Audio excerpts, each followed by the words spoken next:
Sa pagdadrive, ano po ba ang pinakamahirap na parte? Lalo na tayo ay beginner pa lang na driver. Sa akin kasi nung nag-i-start pa lang ako mag-drive, ang talagang mahirap ay ang papaano mag-park.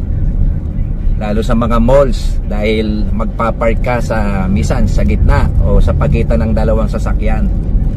Medyo kapag baguhan ka, siyempre medyo mararatal ka ng konti o nenervyusin ka kasi nga dalawa yung iilagan mo. Ano bang saan ba mas madaling mag-park? Paatras o yung pa-reverse o yung paabante o yung pa-forward? Depende yan no? Kasi kung meron kasi mga parking na may nakalagay na facing the wall, so medyo iba ang diskarte niya sa pagpapark. Pero kung ipapark lang natin sa ating garahe, kung pamimiliin ako kung alin na mas magandang magpark, kung paabante o paatras, para sa akin mas maganda ang paatras. Bakit kamo? Kasi sa paatras may advantage, kasi lalo na't ang iyong garahe ay makipot lamang at halos konti lang ang clearance sa bawat side. So ngayon, kung patras mo siyang kukuhanin, makikita mo siya sa side mirror. Ayan, titingin ka lang sa magkabilang side, itong left at itong right side mirror. Then itong rear mirror, kung merong tao sa likod umatrasan o kung anumang bagay, makikita mo dito. Then ang kagandahan pati sa pa-reverse, lalo't pagka lalabas ka ng iyong garahe, kita mo yung mga parte, lalo't ng garahe mo nasa tabing kalsada, no? At maraming dumadaan. So kung patras ka, lumalabas ng garahe at mayroong rumaragasan na sasakyan, hindi mo siya makikita. Aasa ka na lang na ikaw ay businahan. Kaso mo nga minsan may mga driver na tamad bumusina, so alale ka. Hindi katulad kung paabante mo, ilalabas ang sasakyan, makakadungaw ka, makikita mo siya kung may paparating. So kaya sa akin mas pabor ako sa pa-reverse ang paggarahe. Pero pagdating sa mall, siyempre kalimitan niya hinihingi ng pagkakataon na pa-abante ang pagpasok. So pero sa alwal, mas maalwal ang patras. Dito ituturo ko sa inyo kung papaano mapapadali ang pagpasok nyo sa inyong garahe ng patras. Pero bago po ang lahat, welcome back to my channel, The Hustlers TV. Isang pinagpalang araw po para sa ating lahat. Panibagong araw, kaya panibagong vlog na naman po tayo. Kung nasa right side po tayo ng kalye, no, ng street, then ang ating bahay ay nasa left side. So nasa kanan po tayo, kakaliwa po tayo, lilipat po tayo sa kaliwa, signal light lang po tayo. Then tatabi tayo sa may gilid lang ng gutter. Ingatan lang po natin na baka sumagad yung ating gulong sa may gutter at magasgas po ang ating mugs. Then pag malapit na po tayo, no, let's say itong garahe natin, pagkabukas ng gate, so ayan, nakadrive tayo, then abante lang tayo, gilid lang natin ng konti sa gate. Ayan. Then makalampas, no, yung side mirror, ayan, makalampas lang kahit isang ruler sa bandang gitna. So ayan, no, ito yung garahe, lampas na, no. Then ilagay muna natin sa apakang preno, then ilagay muna natin sa neutral. Ayan, kung automatic, no. Then handbrake muna tayo.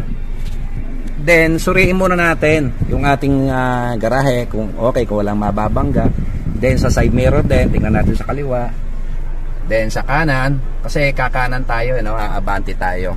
So nasiguro natin yung harapan ay malinis din at walang mga sasakyan dumaraan. At dito rin sa rear mirror, no, o yan sa likod wala din. So ang gagawin lang natin, apakulit ang preno, then ilagay sa drive, then release ang handbrake, then itong steering wheel ay ikutin natin ng pa-clockwise, isagad na natin. Sagad, hanggang yun, sumagad na. Then release ang preno. Then apakan natin ang accelerator at alalay lang. So So tingnan natin ulit sa side mirror, baka may parating, at sa harapan kung meron din parating. So kapag umabante na tayo, alalay tayo sa preno. Pag abante, then ayan, makikita natin sa side mirror, kabilaan, then apak ang preno, then lalagyan natin sa reverse. So yung steering wheel naman ay ibabalik natin pa counterclockwise, sagad din. Ayan, sagad. Then habang sinasagad natin yan, umatras tayo pautik-utik, tignan natin sa side mirror. So gagalaw-galawin lang natin itong steering wheel. Then tumingin sa side mirror, kabilaan, alalay rin tayo sa preno. Then yung paggalaw na steering wheel, alalay din. At laging tumingin sa side mirror. Then kabilaan. So ayan. So ayan, dire-diretso ka na lang. Medyo alalay lang, ayan. Medyo pipi na tayo sa gate. Okay lang yan, kita naman sa side mirror. Okay. Then tingnan natin ulit sa rear mirror kung meron tayong mababangga. So ayan. So ayan, dire-diretso lang siya.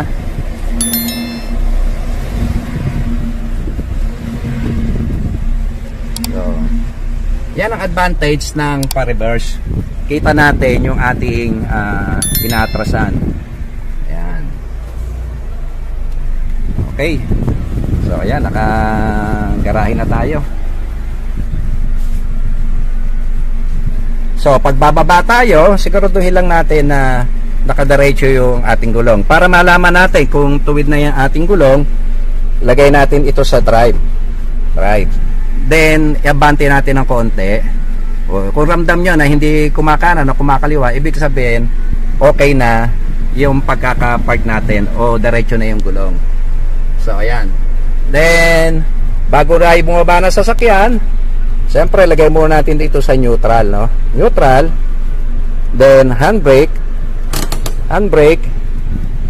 Then siyempre sarado natin ang bintana. Ayan, kabilaan for safety. Ayan, then kung na-check na natin, sarado na lahat ng bintana, i-off muna natin ang aircon. Ayan, pagka-off ng aircon, then i-park na natin. Park. Ayan. Then kapag i-off na ang makina, pihitin lang natin yung susi counterclockwise o pakaliwa. Then pagkahugot, ikot lang natin yung steering wheel na pakaliwa rin para mag-lock. Anti-dep yan. Sa susunod ko pong video ay gagawin ko naman po yung kung paano naman mag-park ng paabante. So hanggang dito na lang po. Sana po ay makatulong sa inyo ang video kong ito. At kung ito po ay inyong nagustuhan, baka pwedeng makahirit naman po ng isang like po dyan. At para naman sa mga bago pa lang sa aking channel at hindi pa po nakakapag-subscribe, please subscribe at pakihit na rin po ang notification bell para ma-notify kayo at updated po kayo sa mga video na aking ina-upload. Hanggang dito lang po. Muli po ang inyong lingkod, The Hustlers TV. Thank you for watching. Keep safe and God bless. Okay na. Then pwede na tayong bumaba sa ating sasakyan.